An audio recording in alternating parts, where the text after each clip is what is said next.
Hello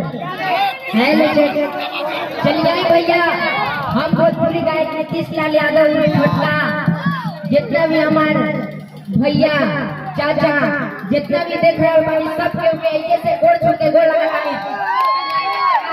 कैसे बातें थी। और हमारे जो गाना आई रहे तरण विधि से वो आप लोग के काफी दुलार प्यार मिला और वो आप लोग के गाना सुना देता नहीं।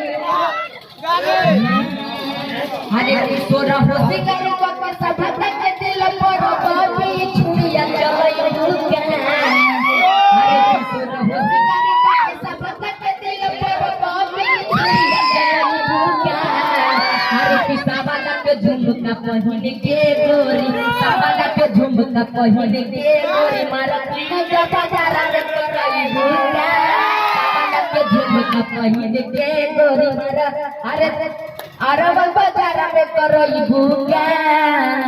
तभी हमरा ताली बजा के सिखाते थे।